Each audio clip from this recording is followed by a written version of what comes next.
Topic is pigeonhole principle. In this video, I'll explain what is pigeonhole principle and what is the generalized version of pigeonhole principle and some examples. So what is pigeonhole principle is, suppose there are 10 pigeons and 10 pigeonholes. So usually in the evening pigeons will go and occupy their pigeonholes.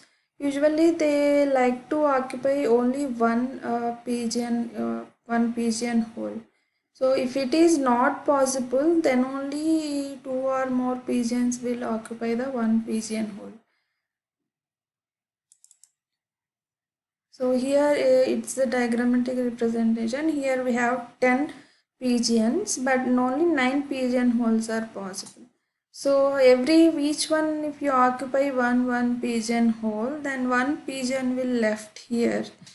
So definitely it should occupy any one of the already occupied pigeonholes. So that means since one of the pigeonholes has two pigeons here.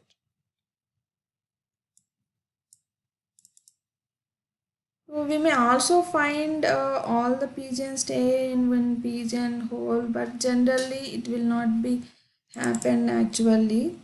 So, but in any situation, we can conclude this: in one of the pigeonholes, there will be at least two pigeons. If the number of pigeons are more than the number of pigeonholes. So this is the pigeonhole principle. If k is a positive integer and k plus 1 objects are placed into k boxes, then at least one of the boxes will contain two or more objects. And how to prove this here is, here we can use mathematical induction to prove this pigeonhole principle. Suppose here in this proof we are taking the contradiction of the given statement and prove that it is false. So this contradiction statement taking and proving that is wrong here is one way of proving the theorems. Proof by contradiction method. So what is our given one? If k is a positive integer and then k plus 1 objects are need to placed into the k boxes. So that is our given one. But here we take the contrary of that proposition, that means false.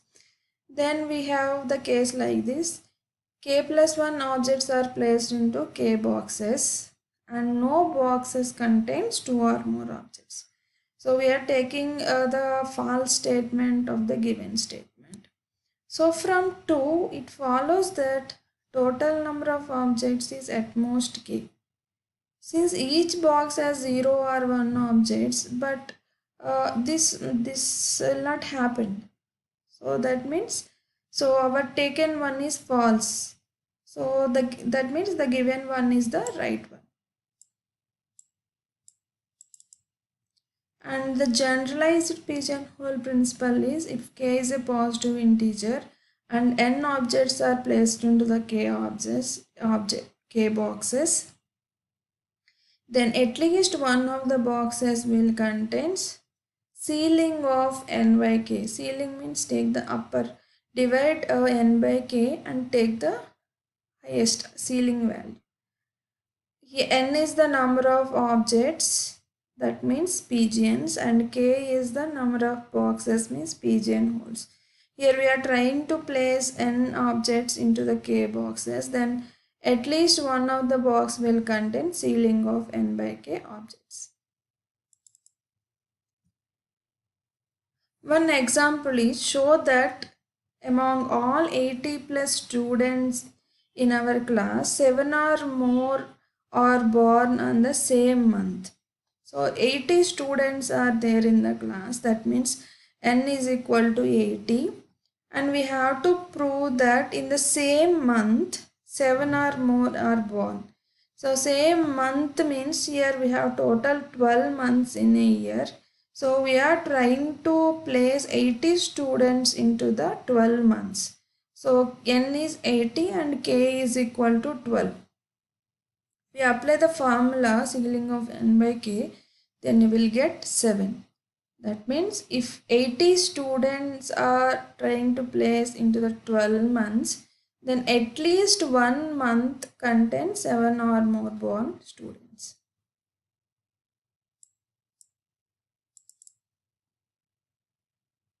One more example here is show that among 6 people where each pair are either friends or enemies, there exist either 3 mutual friends or 3 mutual enemies.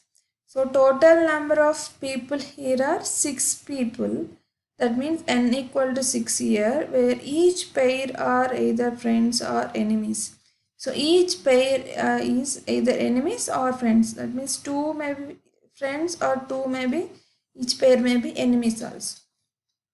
Then we have to prove that 3 mutual friends or 3 mutual enemies there. So total 6 are there, n is 6 and k is 2 here.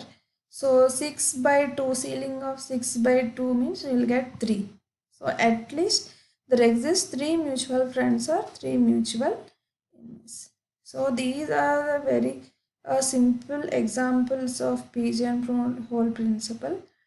There are a complex type of examples are there also there. This is all about pigeon pole principle. Thank you.